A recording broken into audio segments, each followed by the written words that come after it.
الحمد للہ رب العالمین والصلاة والسلام علی سید المرسلین وعلی آلہ وصحبہ اجمعین ومن تبعہم بإحسان الی یوم الدین. اعوذ باللہ من الشیطان الرجیم. بسم اللہ الرحمن الرحیم. وَإِذَا وَقَعَ الْقَوْلُ عَلَيْهِمْ أَخْرَجْنَا لَهُمْ دَابَّةً مِّنَ الْأَرْضِ تُكَلِّمُهُمْ أَنَّ النَّاسَ كَانُوا بِآيَاتِنَا لَا يُوقِنُونَ. وقال تعالی یوم یأتی بعض آیات ربک لا ينفع نفسا ایمانها لم تکن آمنت من قبل او کسبت فی ایمانها خیرا. وقال تعالی فارتقب یوم تأتی السماء بدخان مبین یغشی الناس ھذا عذاب علیم. محترم حاضرین، ارکان ایمان کے تحت قیامت کا، آخرت پر ایمان کا تذکرہ جاری ہے، اور ہمارے درس میں گزشتہ دو تین دروس سے بحث چل رہی ہے 10 بڑی علامات قیامت کی، جو قیامت کبریٰ کے واقع ہونے سے پہلے بالکل قریب کے زمانے میں واقع ہوں گی. ان میں سے دجال کا خروج، یاجوج ماجوج، حضرت عیسیٰ علیہ السلام اور امام مہدی کے ظہور کا تذکرہ ہو چکا. نمبر 5 پر صاحب کتاب نے تذکرہ کیا ہے انتہائی اختصار کے ساتھ خروج الدابہ.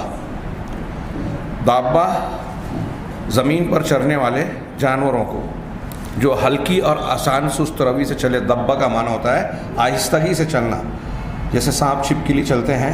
سانپ وغیرہ بغیر پیر کے، کوئی 2 پیر پہ 4 پیر پہ چلنے والے جتنے جانور ہیں وہ سب دابہ کہلاتے ہیں. خروج الدابہ یعنی ایک جانور کا زمین سے نکلنا. یہ ایک عام معمول اور عادت کے خلاف معاملہ ہوگا. اس کا تذکرہ خود قرآن مجید میں ہے کہ اللہ تبارک و تعالیٰ زمین سے ایک ایسے جانور کو نکالے گا جو لوگوں سے بات کرے گا. صاحب کتاب کہتے ہیں کہ یہ جانور جو زمین سے نکلے گا یہ اللہ تعالیٰ کی نشانیوں میں سے ہے آخری زمانے کی، جبکہ شر و فساد بالکل عام ہو جائے گا اور لوگوں میں نیکیاں معدوم سی ہو جائے گی. اس کا تذکرہ قرآن مجید میں اللہ تبارک و تعالیٰ نے ان الفاظ میں کیا: وَإِذَا وَقَعَ الْقَوْلُ عَلَيْهِمْ أَخْرَجْنَا لَهُمْ دَابَّةً مِّنَ الْأَرْضِ تُكَلِّمُهُمْ أَنَّ النَّاسَ كَانُوا بِآيَاتِنَا لَا يُوقِنُونَ. سورہ نمل کی آیت ہے یہ، آیت نمبر 82، کہ جب ہمارا قول ثابت اور واقع ہو جائے گا. کون سا قول؟ وہ وعدہ جو عذاب الہی کی شکل میں اللہ تبارک و تعالیٰ نے کر رکھا ہے اور قیامت کے آنے کا وعدہ فرما رکھا ہے. جب یہ وعدہ طے ہو جائے گا، اس کا معاملہ ثابت ہو جائے گا، تو اللہ تبارک و تعالیٰ نے فرمایا کہ اخرجنا لہم دابۃ من الارض، ہم ان کے لیے زمین سے ایک چوپایا، ایک جانور نکالیں گے جو ان سے بات کرے گا، خطاب کرے گا. ظاہر سی بات ہے کہ ایک جانور کا زمین سے نکل کر گفتگو کرنا یہ خرق عادت اور قابل تعجب بات ہے. عام معاملات میں عام طور پر یہ چیز دکھائی نہیں دیتی، لیکن قرآن میں اللہ تبارک و تعالیٰ اس کی خبر دے رہا ہے. کچھ لوگ جو ہر چیز کو عقل کی کسوٹی پر تولنا چاہتے ہیں اور یہ سوچتے ہیں کہ قرآن و حدیث کی ہر بات ہم عقلی پیمانے پر سمجھائیں اور سمجھیں، اور جو چیز سمجھ میں آئے اسے مانیں یا منوائیں. اس چکر میں ان کے یہاں بہت سارے انحرافات پائے گئے، ایسی تعویلات جو نصوص کے خلاف جاتی ہیں. میں نے بڑی مزہ کا خیز تشریحات سنی. ایک صاحب کہہ رہے تھے کہ فلاں بہت بڑے عالم ہیں، ان کا کہنا تھا کہ یہ جو آج کل کمپیوٹر اور روبوٹ نکلا ہے یہی مراد ہے، کیونکہ زمین سے نکلنے والی اشیاء اور چیزوں سے بنائی جاتی ہے. یہ چیزیں دھاتیں وغیرہ جو ہے اس سے بن رہی ہے، اور یہ بات چیت بھی کرتے ہیں.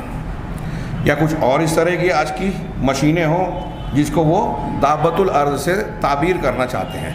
لیکن ان کی یہ تشریح یا تعویل انتہائی بودی اور انتہائی کمزور ہے، کسی بھی طریقے سے قابل قبول ہو ہی نہیں سکتی. یہ زمین سے جو جانور نکلے گا اس کے تعلق سے قرآن و حدیث میں جو تفصیلات ہیں، خود اللہ کے نبی صلی اللہ علیہ وسلم نے ارشاد فرمایا کہ اللہ تبارک و تعالیٰ کہ جناب میں کوئی شخص اگر 3 نشانیاں ایسی ہیں ان کے نکلنے سے پہلے ایمان لاتا ہے تو اس کا ایمان اللہ کے یہاں قابل قبول ہوگا. ان 3 نشانیوں میں سے کسی ایک کا ظہور جب ہو جائے گا، اس کے بعد کوئی ایمان لائے، توبہ کرے تو اللہ کے یہاں قبول نہیں ہوگی. اس میں سے آگے آ رہا ہے ابھی کہ سورج کا مغرب سے طلوع ہونا. ایک روایت میں دجال کا ذکر ہے اور ایک روایت میں خسف وغیرہ کا دھوئیں کا ذکر ہے، اور تیسری چیز کو جو بتایا دابۃ الارض، زمین سے چوپائے کا نکلنا.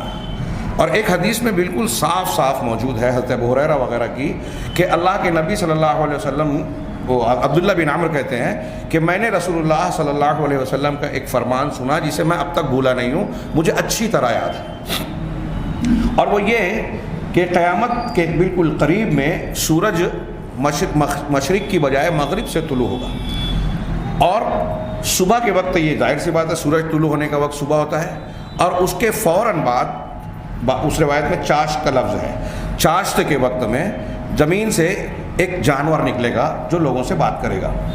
یہ بالکل صحیح روایتیں ہیں، بخاری اور مسلم کی روایتوں میں موجود ہیں. اب آپ غور کیجئے کہ سورج مغرب سے نکلا، جو یہ روبوٹ اور کمپیوٹر کی تشریح آپ کر رہے ہیں اور بالکل آخر کی علامتیں ہیں، یا پھر اس کے وجود پانے کے بعد سے توبہ کا دروازہ بند ہو گیا جیسا کہ حدیثوں میں موجود ہے. یہ ساری باتیں کھلی طور سے ایسی تعویلات کا رد کرتی ہیں. اللہ تبارک و تعالیٰ کا یہ آیت اور ارشاد دیکھیں کہ جب ان پر عذاب الہی کا قول ثابت ہو جائے گا تو ہم ان کے لیے زمین سے ایک چوپایا، ایک جانور نکالیں گے جو ان سے گفتگو کرے گا کہ لوگ ہماری آیتوں پر یقین نہیں رکھتے. یہ اگلا جو جملہ ہے، بعض علماء کہتے ہیں کہ یہ اللہ تعالیٰ کا ارشاد ہے کہ اللہ تعالیٰ یہ دابۃ الارض کیوں نکالے گا، گویا یہ ایک طریقے سے ان کے سامنے اللہ تبارک و تعالیٰ کی حجت کا اظہار ہوگا کہ یہ زمین سے اللہ تعالیٰ اس طرح جانور نکال سکتا ہے. قیامت کا وقوع یا پھر مرنے والوں کو دوبارہ زندہ کر لینا اس کے لیے کوئی مشکل کام نہیں ہے. تو یہ نشانی کی طرح ہوگی، اہل ایمان کے لیے یہ سمجھ لیجئے کہ اطمینان کا باعث ہوگی، اور کافروں کو تو اب ایمان کی توفیق نہیں ہوگی، لیکن ایمان لائیں گے بھی یہ دیکھنے کے بعد تو یہ ایمان ان کا قبول نہیں ہوگا. بعض علماء نے کہا کہ یہ اللہ تبارک و تعالیٰ کا قول ہے، بعض نے کہا کہ یہ دابۃ الارض کہے گا، زمین کا سے نکلنے والا جانور یہ بات کہے گا کہ اللہ کی آیتوں پر لوگ ایمان یقین نہیں رکھتے. لیکن یہ قول مرجوح ہے. انہوں نے آگے مختصر سی وضاحت یہ کی کہ قرآن کریم اور سنت مطہرہ میں اس دابۃ الارض کی کیفیت سے متعلق کہ وہ جانور کیسا ہوگا، اس کی جسامت کیسی ہوگی، اس کا رنگ وغیرہ کیسا ہوگا، ایسی کوئی تفصیل صحیح احادیث میں اور قرآن مجید میں موجود نہیں ہے. ہاں، اس کا اثر اور مقصد قرآن اور حدیث میں بیان کیا گیا، اور یہ بتایا گیا کہ یہ اللہ کی نشانیوں میں سے ایک نشانی ہے، اور بالکل قیامت کے قریب ظہور پانے والی ایک چیز ہوگی، جس سے جو علامت ہوگی کہ اب بالکل قریب ہے قیامت کا ظہور ہونا. اور اس میں کوئی شک نہیں کہ یہ جانور جو نکلے گا یہ عام معمول کے خلاف واقع ہوگا، اور یہ لوگوں سے بات کرے گا، خطاب کرے گا. اس کے سلسلے میں حدیثوں میں کچھ تھوڑا موڑا تذکرہ کیا گیا ہے، جیسا کہ بعض روایتوں کی طرف میں نے ابھی اشارہ کیا، اور جو ان 10 نشانیوں کی شروعات کی گئی کہ اللہ کے نبی صلی اللہ علیہ وسلم نے صحابہ کرام کو گفتگو کرتے ہوئے دیکھا، پوچھا کیا بات کر رہے ہو؟ لوگوں نے کہا کہ قیامت کا ذکر کر رہے ہیں. تو آپ نے فرمایا کہ قیامت واقع نہیں ہوگی اس وقت تک جب تک کہ 10 بڑی نشانیوں کا ظہور نہ ہو جائے، اور اس میں سے ایک نشانی کا یہ تذکرہ کیا، دابۃ الارض کا، زمین سے نکلنے والا جانور. بعض روایتوں میں یہ تذکرہ ہے کہ یہ جانور جب نکلے گا تو یہ کچھ لوگوں کے پیشانیوں پر نشان لگائے گا. نشان کے تعلق سے کچھ تفصیلی روایتیں ہیں جن کو علامہ البانی نے ضعیف جدہ کہا ہے، اور بعض روایتیں مقبول درجے کی شواہد کے ساتھ جو پہنچتی ہیں حسنیہ صحت کے درجے کو، ان میں یہ تذکرہ ہے کہ اکثر لوگوں کو یہ نشان زدہ کر دے گا، اکثر لوگوں کی پیشانی پر نشان لگا دے گا. یہاں تک کہ ایک شخص کسی سے سودا خریدے گا تو اس سے پوچھا جائے گا کہ تم نے کس سے خریدا، تو کہا ایسا شخص جس کی پیشانی پر نشان لگا ہوا ہے. یعنی ایک بہت بڑی تعداد ایسی ہوگی جن پر دابۃ الارض جو ہے کافر یا مومن ہونے کا نشان لگا دیا جائے گا. اور بعض روایتوں میں ہے کہ آدمی کہے گا کہ میں نے مومن سے خریدا، میں نے کافر سے خریدا، اور نشان دیکھ کر لوگ ایک دوسرے کو خطاب بھی کریں گے کہ اے مومن اور اے کافر. یہ مختصر سا تذکرہ جو قرآن میں اور بعض روایتوں میں، صحیح روایتوں میں جو کیا گیا اس کی طرف میں نے اشارہ کیا. اس سلسلے میں کچھ لوگ بڑی تفصیل بیان کرتے ہیں اسرائیلی اور بناوٹی روایتوں کی بنیاد پر کہ یہ جانور ایسا ہوگا کہ اس کے بڑے بڑے بال ہوں گے، اس کی دم نہیں ہوگی، ہاں اس کا سینہ شیر کی طرح ہوگا، سر بیل کی طرح ہوگا، کمر بلی کی طرح ہوگی، رنگ فلاں جانور کی طرح ہوگا، دانت فلاں جانور کی طرح ہوگا، ہاں رنگ چیتے کی طرح ہوگا، ایسی اور بھی تفصیلات بیان کرتے ہیں، لیکن یہ روایتیں ثابت نہیں ہیں، اور سب سے بڑھ کر یہ کہ یہ خود باہم متعارض اور متضاد ہیں، اس لیے قابل قبول نہیں ہیں۔ جتنا ہمارا طریقہ یہ ہے کہ جتنا اللہ کے نبی صلی اللہ علیہ وسلم سے صحت کے ساتھ ثابت ہو، ہم اتنی ہی باتوں پر ایمان لائیں۔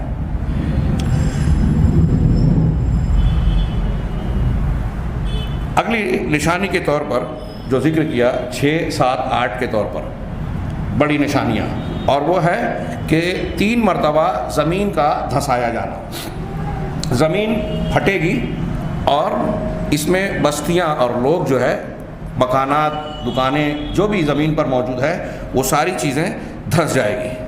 حضرت حذیفہ بن اسید رضی اللہ تعالیٰ عنہ کی یہ حدیث پیچھے گزری کہ اللہ کے رسول صلی اللہ علیہ وسلم نے کہا کہ 10 نشانیوں سے پہلے قیامت واقع نہیں ہوگی، انہی میں سے اللہ کے نبی صلی اللہ علیہ وسلم نے ایک تذکرہ کیا کہ 3 خسف ہوں گے، 3 مرتبہ زمین پھٹے گی اور لوگ اس میں دھسا دیے جائیں گے، ایک مشرق میں، ایک مغرب میں، اور ایک بحیرۃ العرب میں، جزیرۃ العرب میں، بحیرۃ العرب نہیں، جزیرۃ العرب میں، یہ 3 خسف ہوگا، یعنی زمین میں دھسایا جانا بڑے پیمانے پر۔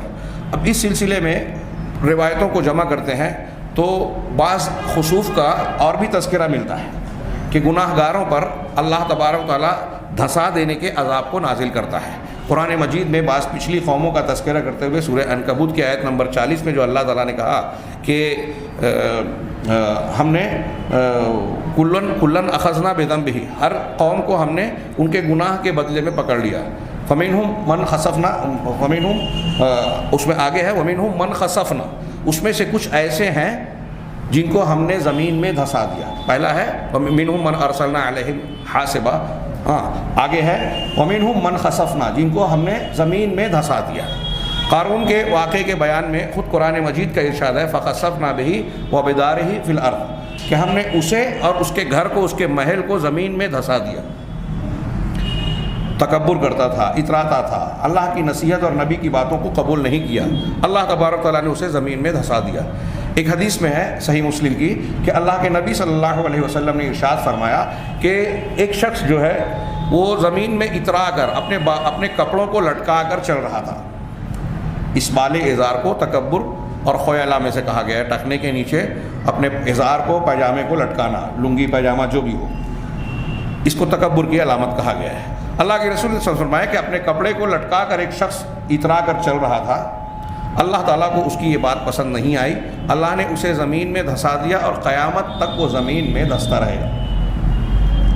بخاری کی ایک قدر تفصیلی روایت میں ہے اللہ کے نبی صلی اللہ علیہ وسلم نے ارشاد فرمایا کہ آخری زمانے میں لوگوں کو اس طرح بھی دھسایا جائے گا کہ ہمارے کچھ لوگ ایسے ہوں گے جن کے یہاں زنا کاری عام ہو جائے گی، زنا عام ہوگا، ناچنا گانا یہ عام ہو جائے گا، شراب پینا عام ہو جائے گا،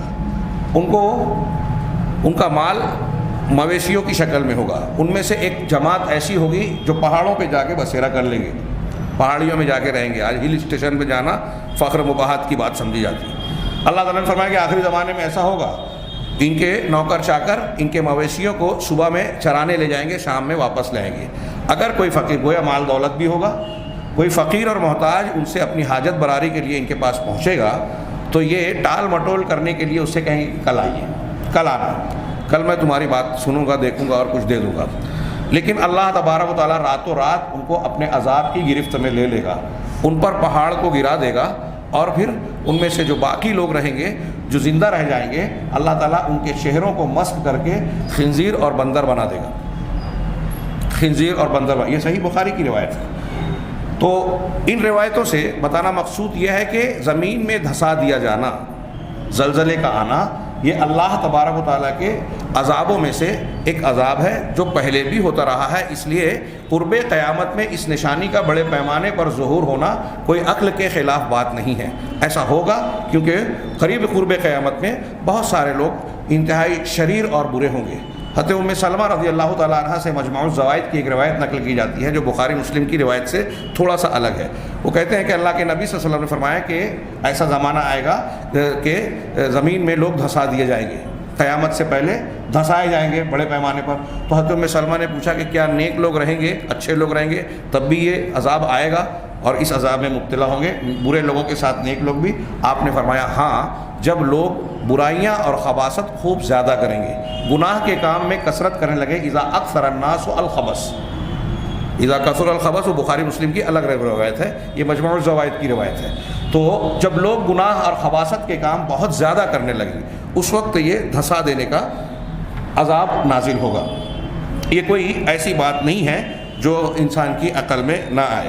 اب یہاں ایک تھوڑا سا تذکرہ یہ کر دیا جائے کہ زمین میں دھسائے جانے والا یہ جو تذکرہ قیامت کی نشانی کے طور پہ کیا گیا, بالکل آخر کی 10 بڑی نشانیاں, یہ دجال کا خروج, مہدی کا ظہور, حضرت عیسیٰ علیہ السلام کا نکلنا اور نزول فرمانا, یہ چیزیں قیامت سے بالکل قریب کے زمانے میں ہوئی. ہم یہ جانتے ہیں اور دیکھتے ہیں کہ زمین میں دھسائے جانے کے اور زلزلے کے بہت سے واقعات ہوتے رہے ہیں. یہ صاحب کتاب, میرے پاس کتاب ہے, انہوں نے ماضی میں علامہ قرطبی اور بعض دوسرے علماء کی طرف سے یہ تذکرہ کیا کہ فلاں فلاں زمانے میں مشرق کے علاقے میں, مغرب کے علاقے میں اور مختلف فلاں جگہوں پر ایسے ایسے زلزلے آئے, بڑے بڑے زلزلے آئے جہاں پوری کی پوری بستیاں زمین دوز ہو گئیں. ابھی ہم زلزلوں کا جائزہ لیں تو خود ہمارے ہندوستان میں, رشیا میں, چین میں اور مختلف علاقوں میں بڑے بڑے زلزلے آ چکے ہیں. ابھی تازہ ایران میں ایک جھٹکا آیا تھا, بہت بڑا نہیں تھا لیکن وہاں بھی زلزلے کے جھٹکے آئے. تو یہ زلزلے یا زمین کا پھٹنا اور زمین میں لوگوں کا دھنس جانا, ایسے واقعات تاریخ میں بہت سی مرتبہ ہوا. یہ واقعات عذاب کی شکل کے بھی ہو سکتے ہیں اور اللہ کی جو بھی مشیت ہو, لیکن اللہ کی مشیت کے مطابق ہی ہوتے ہیں. لیکن جو ان 10 بڑی نشانیوں کا ہم تذکرہ کر رہے ہیں, صحیح بات یہ ہے کہ یہ زلزلے ابھی تک واقع نہیں ہوئے ہیں. یہ زمین کا پھٹنا اور لوگوں کا اس میں دھنسنا یہ نہیں ہوا ہے. نبی کریم صلی اللہ علیہ وسلم کی بعض روایتوں میں اس بات کی صراحت ہے کہ قیامت کے وقوع سے پہلے ایسا ہوگا کہ ایک شخص بیت اللہ میں پناہ لے گا, بیت اللہ میں پناہ لے گا تو ایک لشکر جو ہے اس کو ختم کرنے کے لیے آئے گا اور مقام بیدا پر زمین پھٹے گی اور وہ دھنس جائے گا, پورا کا پورا لشکر اس میں دھنسا دیا جائے گا. اسی طریقے سے اللہ کے رسول صلی اللہ علیہ وسلم نے جو مشرق اور مغرب کہا, تو مشرق کون سا اور مغرب کون سا, حدیث میں اس کی وضاحت نہیں ہے, لیکن بعض محقق علماء کا کہنا یہ ہے کہ بظاہر بات یہ سمجھ میں آتی ہے کہ آپ نے یہ بات مدینہ میں کہی, تو مدینہ کا مشرق اور مغرب اس کو لیا جا سکتا ہے. مقام بیدا یہ عرب کا ہی علاقہ ہے. اللہ کے نبی صلی اللہ علیہ وسلم نے یہ جو پہلے والی روایت میں نے بیان کی کہ جو کعبہ میں پناہ لے گا اور اس کے پیچھے ایک لشکر آئے گا, اس کو دھنسا دیا جائے گا, تو یہ مکہ مدینہ سے سمجھ لیجیے مدینہ سے قریب کا ہی ایک مقام ہے, مقام بیدا, وہاں یہ زلزلہ آئے گا. تو بہرحال جو بھی ہو, مشرق اور مغرب کی بات جو اللہ کے نبی صلی اللہ علیہ وسلم نے ارشاد فرمائی, وہ بظاہر یہی سمجھ میں آتا ہے کہ وہ مدینہ کے مشرق اور مغرب کا, یا آپ جہاں مقیم ہیں وہاں سے مشرق اور مغرب کا لحاظ کیا گیا ہے. 9ویں نشانی ہے سورج کا مغرب سے طلوع ہونا. سورج کا مغرب سے طلوع ہونا. اللہ تبارک و تعالیٰ نے سورہ انعام میں ارشاد فرمایا, یوم یاتی بعض آیات ربک لا ينفع نفسا ایمانها لم تکن آمنت من قبل او کسبت فی ایمانها خیرا, کہ جب اللہ تبارک و تعالیٰ کی, تمہارے پروردگار کی بعض نشانیاں آ جائیں گی, ظاہر ہو جائیں گی, ہاں, تو کسی نفس کو جو اس سے پہلے, اس نشانی کے آنے سے پہلے ایمان نہیں لایا تھا, جو اس نشانی کے ظہور سے پہلے ایمان نہیں لایا تھا, یا مسلمان تھا لیکن عمل صالح نہیں کیا تھا, اسی کو جملہ فرمایا کہ اپنے ایمان میں خیر نہیں کمایا تھا. مسلمان ہے لیکن نیکی نہیں کی, عقیدے عمل بگڑے ہوئے, خیر نہیں کیا, تو اللہ تعالیٰ نے فرمایا کہ اس نشانی کے ظہور کے بعد جو ایمان نہیں لایا تھا اب ایمان لایا, تو اس کا ایمان قبول نہیں ہوگا, اور جس نے پہلے نیکیاں نہیں کی تھی اب نیکی کی تو اس کی نیکیاں قبول نہیں ہوگی, اسے کوئی فائدہ نہیں پہنچائے گی. احادیث صحیحہ سے یہ بات ثابت ہوتی ہے, متعدد احادیث صحیحہ سے, ہاں, کہ یہ جو اس آیت میں نشانی کا, پروردگار کی بعض آیت یا نشانی کا تذکرہ کیا گیا ہے, اس سے مراد مغرب سے سورج کا طلوع ہونا ہے. عام طور سے ہمارے یہاں دنیا کا جو نظام جاری ہے, سورج مشرق کی جانب سے طلوع ہوتا ہے, مغرب میں ڈوبتا ہے, غروب ہوتا ہے. لیکن قیامت سے بالکل قبل, یہ تھوڑا سا پہلے, کچھ پہلے سورج مغرب سے طلوع ہوگا.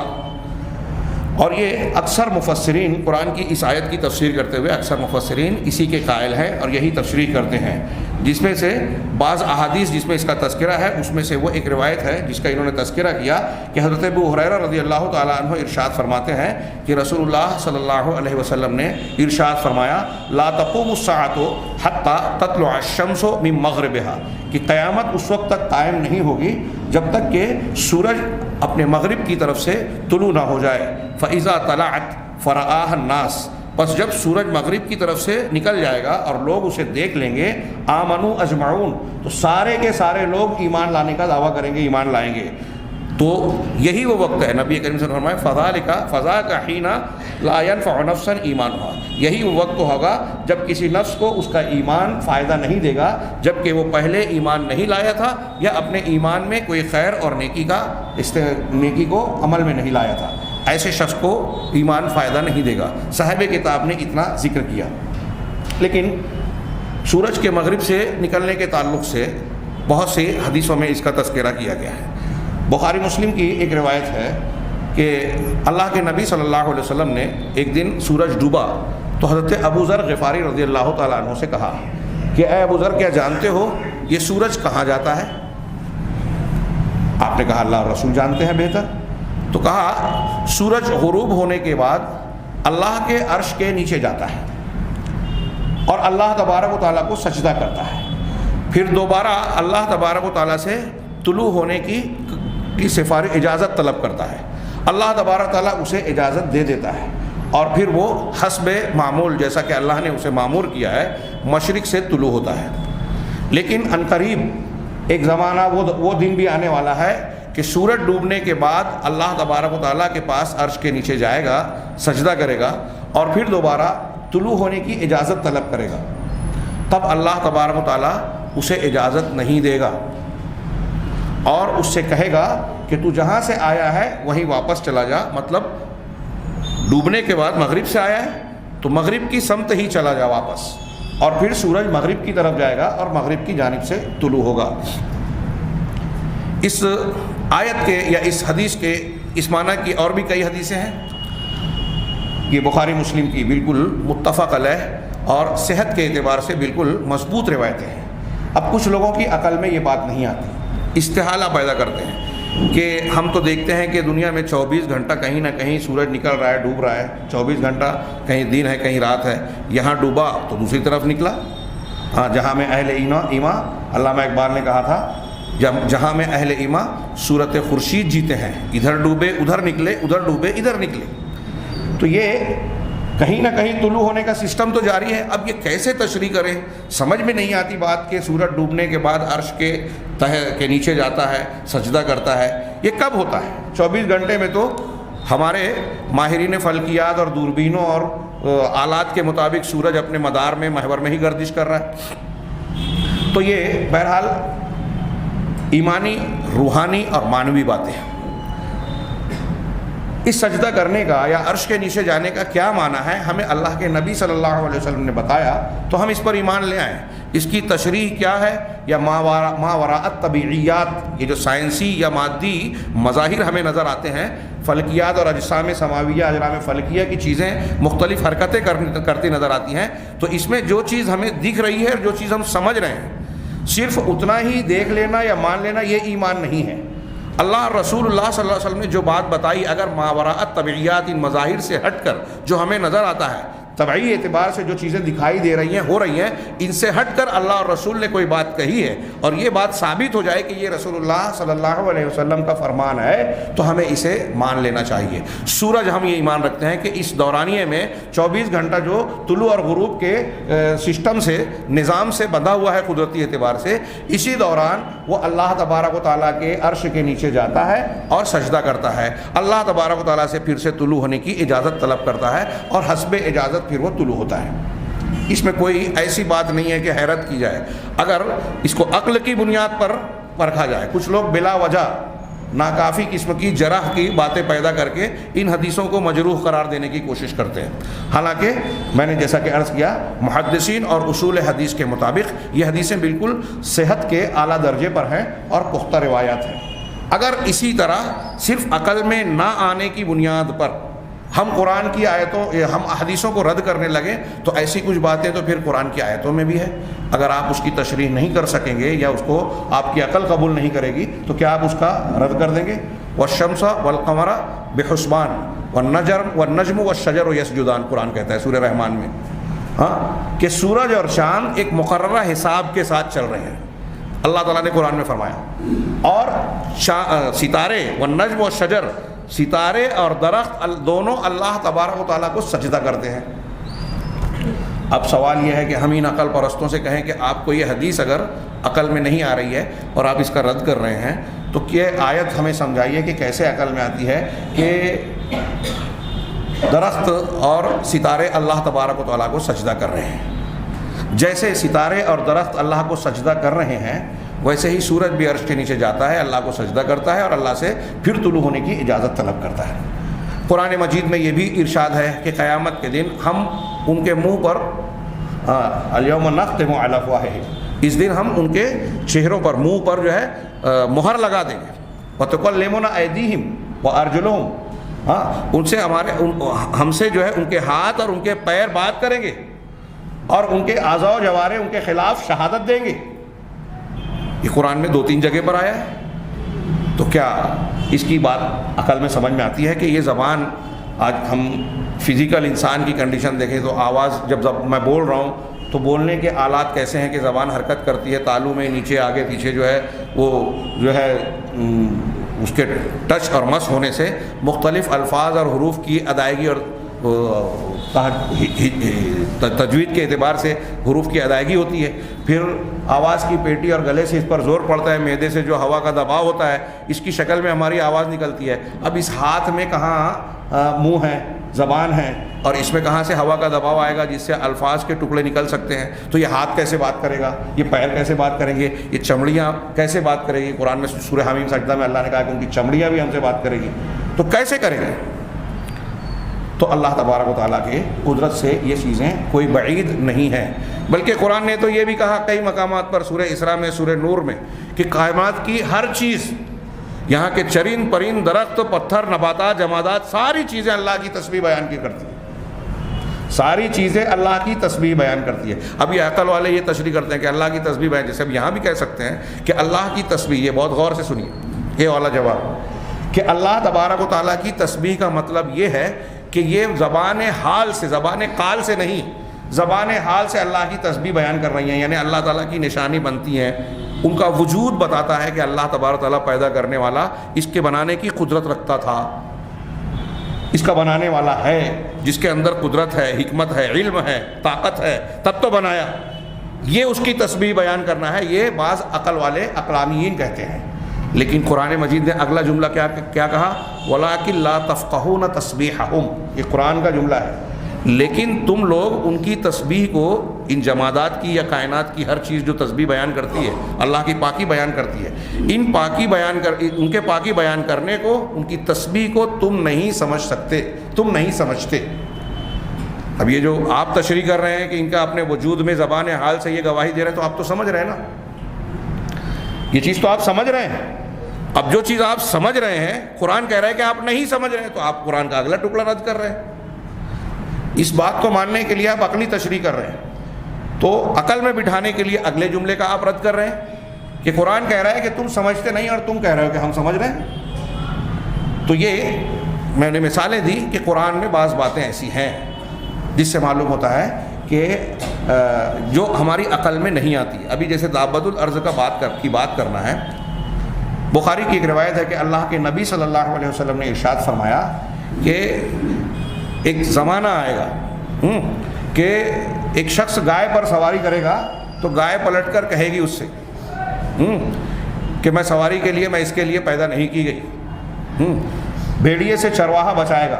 وہ حدیث ہے کہ یوم السبع، ایک زمانہ آئے گا کہ سارے لوگ مر جائیں گے، صرف درندے اور جانور رہیں گے، اور ان کی حکومت ہوگی گویا ایک طریقے سے، جو طاقتور ہوں گے. تو ایک چرواہے نے اپنی ریوڑ پر حملہ کرنے والے بھیڑیے سے بکری کو بچا لیا. وہ بھیڑیا جب بھاگا تو جاتے جاتے اس نے پلٹ کر کہا کہ آج تو تم نے مجھے بچا لیا، لیکن یوم السبع، وہ درندوں کا جو دن ہوگا، اس دن کیا کرو گے؟ جب تم اس کو مجھ سے ہم سے بچانے کے لیے موجود نہیں رہو گے. کہا کہ اس پر میں ایمان رکھتا ہوں. ابو بکر صدیق ایمان رکھتے ہیں اور عمر فاروق ایمان رکھتے ہیں. میں بھی مانتا ہوں, ابو بکر بھی مانتے ہیں, عمر فاروق بھی مانتے ہیں.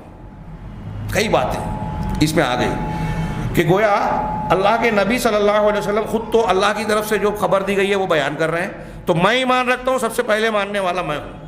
اور آپ کو ابو بکر صدیق عمر فاروق پر اتنا اعتماد ہے ایمان کے اعتبار سے, یہ دونوں کی فضیلت بھی ہے کہ آپ بیان کر رہے ہیں بغیر ان سے پوچھے کہ میں مانتا ہوں, تو ابو بکر صدیق اور عمر فاروق بھی مان رہے ہیں. لیکن اب دوسروں کی بات گارنٹی نہیں ہے. صحابہ تابعین یا اہل علم تو مانتے ہیں. آج بہت سارے لوگ ایسے ہیں جن کے بارے میں اس اشارے میں موجود ہے کہ کچھ لوگ ایسے آئیں گے یا ایسے ہو سکتے ہیں جو اس کو نہ مانیں. تو گائے اور بھیڑیے کی بات کرنے کا تذکرہ بھی صحیح حدیث میں موجود ہے.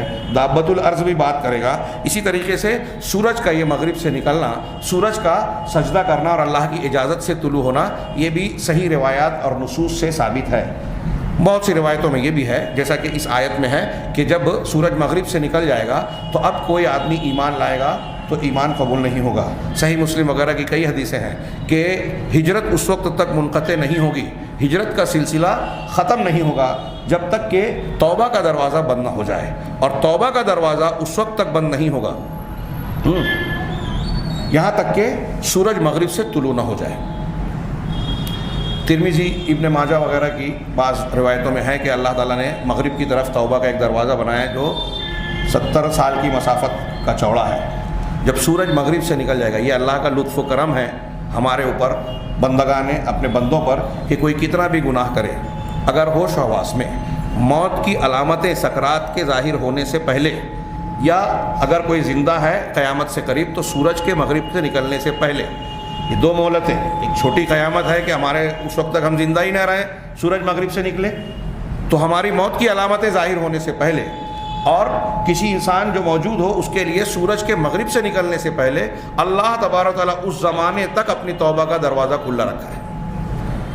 بخاری مسلم کی کئی حدیثیں اس پر دلالت کرتی ہیں. جیسے ایک مشہور روایت ہے کہ ان اللہ یبسط یدہ, اللہ تعالیٰ اپنے ہاتھ کو صبح میں پھیلاتا ہے, صبح میں پھیلاتا ہے تاکہ رات کے گناہ کرنے والے کے گناہ کو معاف کر دے, اور رات کو اپنے ہاتھ کو پھیلاتا ہے کہ صبح کے گناہ گار جو توبہ کرتا ہے, توبہ کرنے والا ہے, وہ توبہ کرے تو اس کے گناہ کو رات میں معاف کر دے. یہ سلسلہ روز جاری ہے حتیٰ تطلع الشمس من مغربہا, یہاں تک کہ سورج مغرب کی جانب سے طلوع ہو جائے. تو اللہ تبارک و تعالیٰ اس حدیث میں بھی ہے کہ توبہ کا دروازہ, ایمان لانے کا دروازہ اللہ کے یہاں قبول ہونے کا سلسلہ اس وقت تک قائم رہے گا جب تک سورج مغرب سے نہ نکل جائے, اور سورج مغرب سے نکل جائے گا تو اب یہ سلسلہ ختم ہو جائے گا. اور یہ بھی گویا اس بات کی طرف اشارہ ہوگا کہ یہ بالکل آخر کی علامت ہے. اللہ کے نبی صلی اللہ علیہ وسلم نے, جیسا کہ ابھی میں نے ایک حدیث بیان کی, فرمایا کہ 3 علامتیں جب ظاہر ہوگی تو پھر کسی کا ایمان کام نہیں کرے گا. ان میں سے ایک یہ ہے کہ سورج کا مغرب سے طلوع ہونا. آخری 10ویں نشانی کے طور پر جس چیز کا انہوں نے تذکرہ کیا وہ ہے ایک آگ.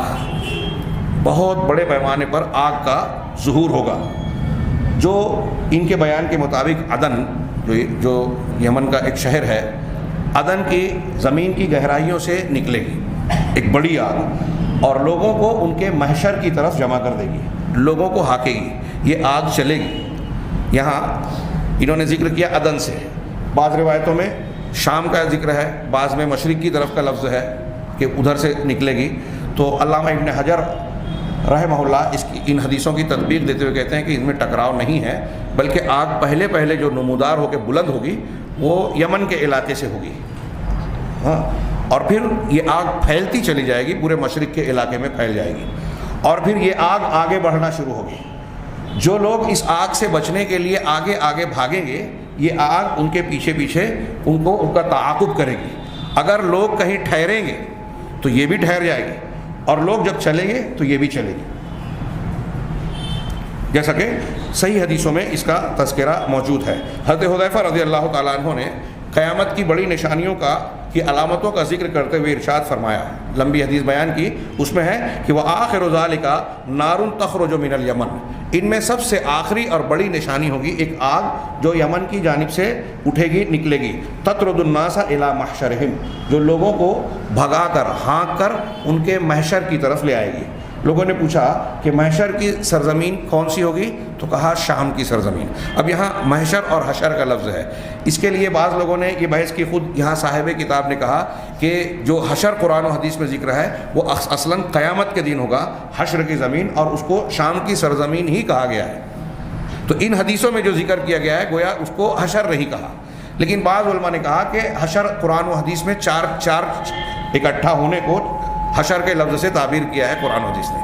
سب سے پہلا حشر سورہ حشر کی ابتدائی آیتیں پڑھیے 28ویں پارے میں، اس میں یہ ہے کہ اللہ تبارک و تعالیٰ نے، اللہ کے نبی صلی اللہ علیہ وسلم نے بنو نذیر کو مدینہ اور اطراف مدینہ سے، خیبر وغیرہ کے علاقے سے جو جلا وطن کیا اور شام کی طرف بھیجا، یہ قرآن نے اس کو حشر کے لفظ سے تعبیر کیا، لأول الحشر لفظ ہے قرآن میں۔ بلکہ ان یہودیوں میں سوال بھی کیا کہ ہم کہاں جائیں گے، نبی کریم صلی اللہ علیہ وسلم نے سوال کیا کہ ہم کہاں جائیں گے، تو آپ نے کہا حشر کی سرزمین پر، اور مراد تھا شام کی سرزمین پر۔ یہ شام جو آج شام کے نام سے ہے، موجودہ فلسطین اور اردن کے علاقے، یہ پرانے نقشے کے اعتبار سے، جغرافیہ کے اعتبار سے پورا کا پورا شام کا ہی علاقہ تھا اور ہے۔ ہاں، انبیاء کی سرزمین، اور وہاں بیت المقدس جو ہے وہ آج فلسطین میں ہے، ہم جیسا کہ جانتے ہیں۔ تو یہ کچھ لوگوں نے کہا کہ حشر 4 قسم کا، ایک تو وہ بنو نذیر کا نکالا جانا، یہ ایک حشر ہوا۔ دوسرا حشر یہ ہوگا دنیا کا، دنیا میں 2 حشر ہوں گے، ایک ہو چکا، اور یہ دوسرا حشر ہوگا قیامت سے بالکل قریب، قیامت کے بالکل قریب یہ حشر واقع ہوگا کہ ایک آگ نکلے گی، بلند ہوگی، پھیلے گی، لوگوں کو ہانکے گی، اور لوگ اس سے بھاگیں گے۔ آگے آخر میں انہوں نے ایک روایت نقل کی کہ 3 طریقے پہ لوگ بھاگیں گے، کچھ پیدل ہوں گے، کچھ سواری پر ہوں گے، 1 اونٹ پر 2، 1 اونٹ پر 3، 1 اونٹ پر 4، 1 اونٹ پر 10 تک لوگ سوار ہوں گے، کچھ لوگ پیدل، کچھ اور کافر اور مشرک منافق جو ہوں گے وہ سر کے بل چلیں گے، سر کے بل، دنیا کے کسی بھی خطے میں وہ سر کے بل چل کے شام کے علاقے تک پہنچیں گے۔ اللہ کے رسول صلی اللہ علیہ وسلم سے بعض روایتوں میں پوچھا گیا کہ سر کے بل کیسے چلیں گے، تو اللہ کے رسول صلی اللہ علیہ وسلم نے جواب دیا کہ جس ذات نے ان کو پیروں پر چلنے کی طاقت دی ہے، قدرت دی ہے، وہی ذات سروں پر چلنے کی بھی طاقت دے گا، اور وہ زمین کے نشیب و فراز ٹیلوں سے، حدیث میں ہے کہ ٹیلوں اور کانٹوں وغیرہ سے بچتے ہوئے گزر کر شام کی سرزمین تک پہنچیں گے۔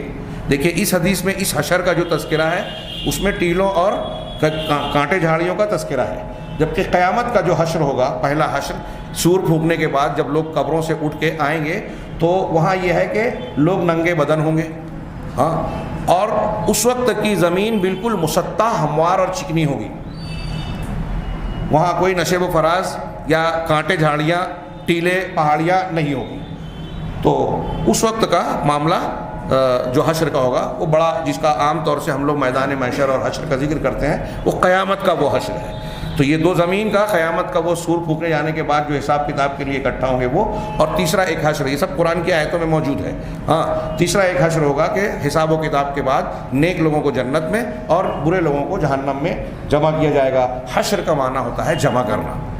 تو یہ آخری نشانی جو ہوگی بالکل آخر کی، کہ یہ آگ ہے جو مشرق کی جانب سے، شام سے نکل کر لوگوں کو ہانکتی ہوئی، وہ کیا ہے، یمن سے نکل کر لوگوں کو ہانکتی ہوئی شام کی طرف لائے گی۔ یہاں انہوں نے ذکر کیا کہ بعض اہل علم کہتے ہیں کہ یہ حشر آخرت میں ہوگا، لیکن جمہور اہل علم کہتے ہیں کہ یہ والا حشر، انہوں نے بھی وہی بات کہی، یہ والا جس حشر کا تذکرہ اس حدیث میں بطور علامت قیامت کے کیا گیا ہے، یہ دنیا ہی میں ہوگا، اور اسی پر صحیح حدیثیں دلالت کرتی ہیں۔ یہ والا حشر دنیا میں ہوگا اور قیامت والا حشر الگ ہوگا۔ حشر کی کیفیت کے سلسلے میں جو آگ نکلے گی اور لوگوں کو اکٹھا کرے گی شام کی طرف ہانک کر، اس کے سلسلے میں بعض حدیثیں آئی ہیں جس میں سے انہوں نے صرف ایک روایت کا تذکرہ کیا۔ حضرت ابو ہریرہ رضی اللہ تعالیٰ عنہ نبی صلی اللہ علیہ وسلم سے روایت کرتے ہیں، آپ نے فرمایا یحشر الناس علی 3 طرائق، کہ لوگ 3 طریقوں سے، 3 طریقے سے جو ہے وہ جمع کیے جائیں گے، 3 راستوں سے، راغبین راہبین، رغبت رکھتے ہوئے اور ڈرتے ہوئے، یعنی کچھ شوق سے رہیں گے اور کچھ خوف سے رہیں گے. مومنین کے اندر شوق ہوگا, کفار و مشرکین کے اندر خوف ہوگا. ہاں, واثنان علی بعیر وثلاثۃ علی بعیر واربعۃ علی بعیر, 2 ایک اونٹ پر ہوں گے, 3 ایک اونٹ پر ہوں گے, 4 ایک اونٹ پر سوار ہوں گے, وعشرۃ علی بعیر, اور 10 ایک اونٹ پر سوار ہوں گے. یہ ایک شکل. وَيُحْشَرُ بَقِيَّتُهُمُ النَّارُ, اور باقی لوگوں کو جو ہے وہ آگ جو ہے ہانکے گی. ہاں, تقیل معہم حیث قالوا, یہاں انہوں نے وہ تفصیل بیان نہیں کی, دوسری حدیثوں میں تفصیل ہے جو میں نے ابھی ذکر کی کہ کچھ پیدل ہوں گے اور کچھ منہ کے بل, سر کے بل ہانکے جائیں گے یا وہاں پہنچیں گے. اللہ کے رسول صلی اللہ علیہ وسلم نے آگے فرمایا تقیل معہم حیث قالوا, یہ قیام کریں گے. قالا یقیلو, قیل اللہ کرنا ہم جو بولتے ہیں, ٹھہرنا, اقامت کرنا, ان کے ساتھ وہ جہاں دین میں نکلیں گے, جہاں دین کریں گے وہاں ان کے ساتھ دین کرے گی. وہ تبھی تو معہم حیث باتو, اور جہاں وہ رات گزاریں گے یا رات کریں گے وہیں یہ آگ بھی رات کے لیے ٹھہر جائے گی. وتصبح معہم حیث اصبحوا, اور جہاں وہ صبح کریں گے وہاں ان کے لیے وہاں وہ آگ بھی صبح کرے گی. تقیلو کا معنی آرام کرنا کیجیے, کہ جہاں یہ لوگ آرام کریں گے آگ بھی ٹھہر جائے گی, رک جائے گی, آرام کرے گی. جیسے جیسے یہ رکیں گے وہ رکے گی, یہ چلیں گے وہ چلے گی, اور چلنے کے بعد اگر کوئی رکتا ہے پیچھے رہتا ہے تو یہ آگ اسے ختم کر دے گی. وَتُمْسِي مَعَهُمْ حَيْثُ أَمْسُوا, اور وہ جہاں وہ شام کریں گے وہیں وہ آگ بھی شام کرے گی. یہ بالکل آخر کی ایک بڑی نشانی ہوگی. بعض لوگوں نے اس نشانی کا بھی انطباق, جو ماضی میں یمن کے کچھ علاقوں سے میں ایک بڑی آگ نکلی تھی یا مدینہ میں ایک آگ لگی حرہ کے مقام پر, اس کو ظاہر کرنے کی کوشش کی. حدیث میں ایک آگ کا اور ذکر ہے, وہ آگ نکل چکی ہے, وہ چھوٹی علامتوں میں سے ہے, وہ واقع ہو چکی ہے, لیکن یہ اخیر کی بعض 10 بڑی علامتوں میں سے یہ بڑی آگ ہے جو تمام دنیا کے لوگوں کو شام کے مقام پر اکٹھا کر دے گی. یہ ابھی تک واقع نہیں ہوئی ہے, یہ بالکل آخر میں قرب قیامت کے وقت واقع ہوگی, اور دجال کے خروج کے بعد کا یہ معاملہ ہوگا. ہاں, دجال کے خروج کے بعد کا یہ معاملہ ہوگا.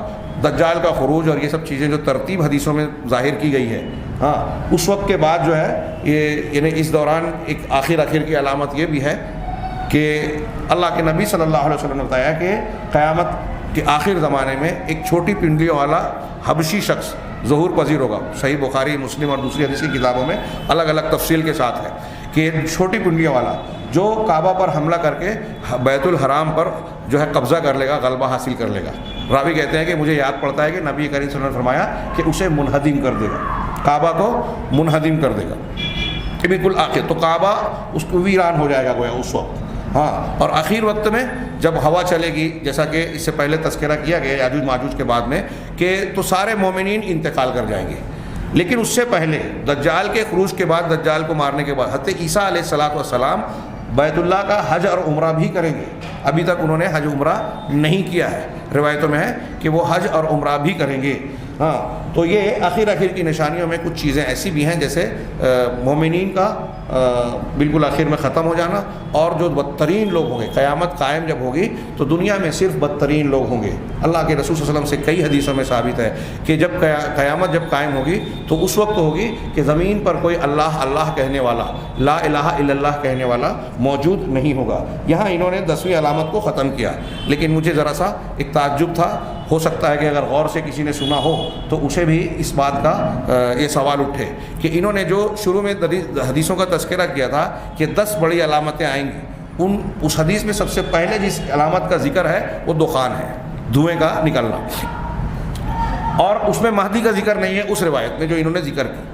تو مہدی کا انہوں نے تفصیل سے ذکر کیا لیکن دخان کا تذکرہ نہیں کیا. سرسری طور سے میں نے دخان کا اس میں تھوڑا یاد دہانی کے طور پر لکھ لیا کہ دخان یعنی دھواں, انتہائی یعنی بڑے پیمانے پر دنیا کے لوگوں پر ایک بڑا دھواں چھا جائے گا.